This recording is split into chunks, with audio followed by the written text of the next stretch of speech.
Hi folks, Mike Schramke with Larry Stove Sand Equipment, world's largest coyote dealer. Today, a special treat. Our service manager, Jake MIHALKO, is going to demonstrate and hopefully educate you on how to remove the front end loader on a coyote tractor. This will be very typical. This tractor happens to be a DK series, but it is just as relevant from CX to RX. Would you say that's correct? Yeah, I mean, even now with the new CS loader that they have, it's even applicable to that. All right. Yeah, we picked a mid-sized tractor, so it should apply to everything. And about a week ago, Jake did an excellent 2-video series on backhoe installation and removal. If you happen to have a backhoe, you'll want to check that out. And not just a coyote. I can tell you that as long as it's a subframe style backhoe, it's a subframe style backhoe. You'll learn a lot. If you have the misfortune of having a non-coyote tractor, it should still be applicable. So, without further ado, Jake MIHALKO. Oh, let's have a little contest. The last time we did this, it was whoever the first person in the comment section could spell Jake's last name correctly, and we had 2 people tie, and I sent them some swag. Well, we sent them some swag, sure did. A swag bag each. This time, let's do this.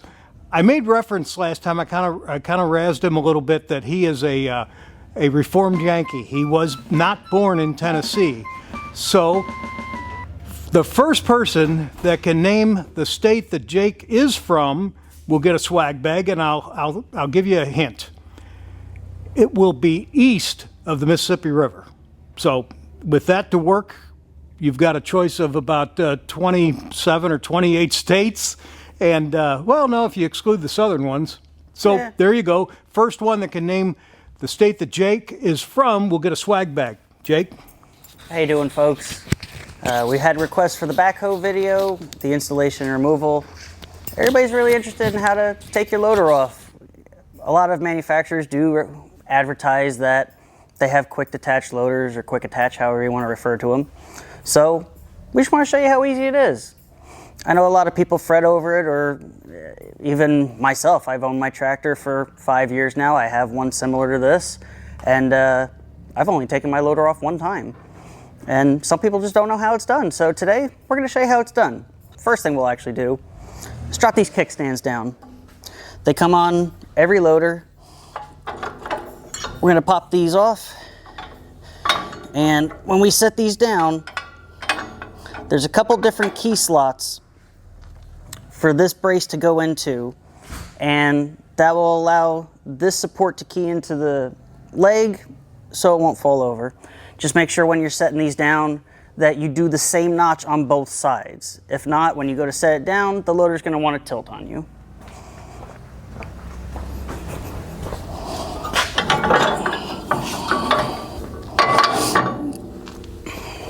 There is no right or wrong answer as to which notch the supports need to go into. I just picked one at random. We went with the second one out of 3. Let's see how we do. When you're going to do this too, please be careful. Make sure you're on nice, solid, level ground if possible. Once you go to take this off, if there are any discrepancies in the terrain, the loader might want to tilt, or it might bind up when you're going to take it off or reinstall it. It just makes everything easier. If you have a paved driveway, go drop it in the driveway. I promise you, if you take it off carefully, it's not going to damage it. We're doing it in the shop, so we've got the best situation possible. All right, now that our kickstands are down, let's get the tractor started, and we'll start removing this thing.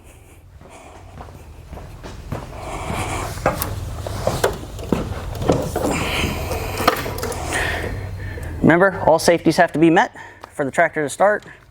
We're in park and neutral, button seat. Let's crank her up.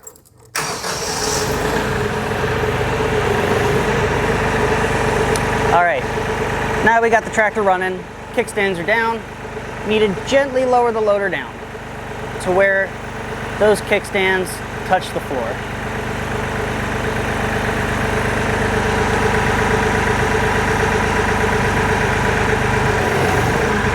All right, they get out, check it.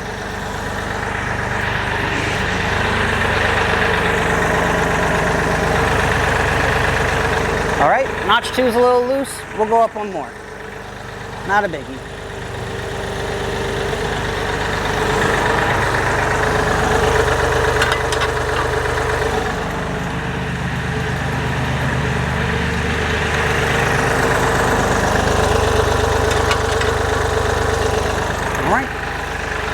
We actually do everything right from the side of the tractor.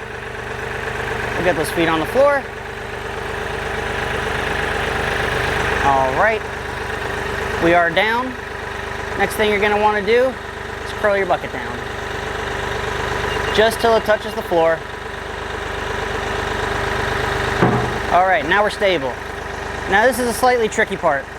We need to make sure we don't have any tension on this pin when we go to remove it. So this is a little bit of a game, or it can be. The biggest place you probably get the most easy adjustment from when you're removing this pin is from your lift cylinder, your up and down. So you almost have to think a little backwards. If you want it to go in, you have to lower it. If you want it to go up, you have to raise it. But even I just lowered it a little bit and it freed the pin up a little bit. See if I can go a little bit more, get that sweet spot.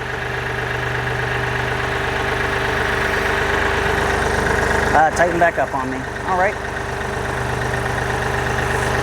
All right. See, right now there's nothing on that pin. So there's that. Go ahead, give this a wiggle. There's one. Just set it on the tractor for now.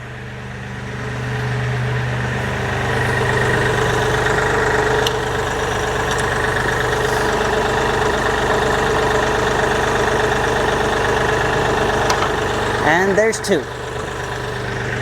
When you go to take your loader off, best practice, put your pins back in so you never lose them.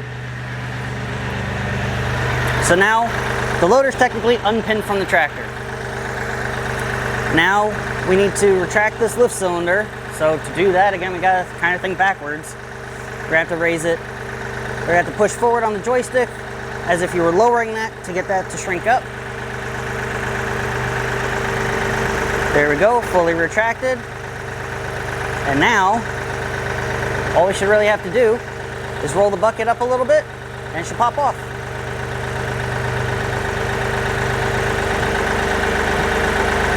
Look at that, it's off. Now one thing I would do at this point, makes things easier, not necessary, maybe back up a little bit, but be very careful when you do it because your lines are still attached.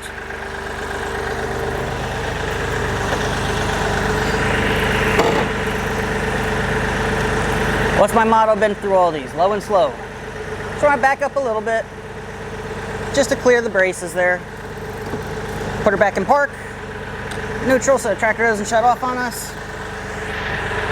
At this point, I'd recommend putting the pins back in the loader, just so you don't lose them.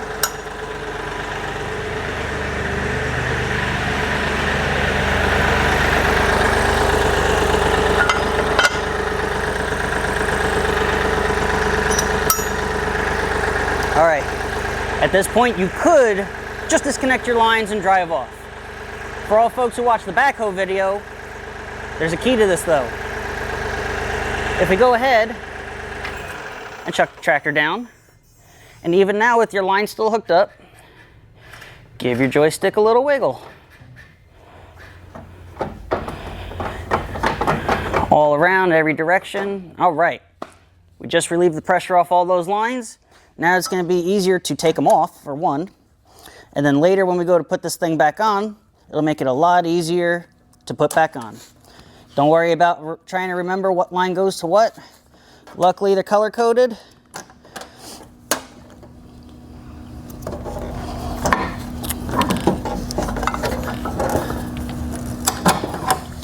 All right. There are caps on both ends.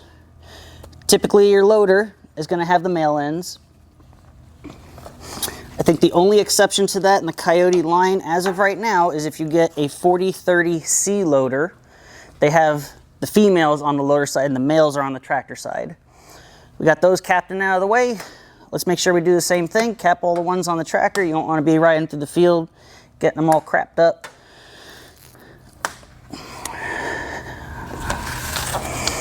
All right. So we're out of the way. We're officially disconnected. Hydraulic lines are disconnected, pins are out, safe level ground, loader's not going anywhere, and now you're free to go do whatever you want to do without your loader. And that's how you do it. Thanks, folks.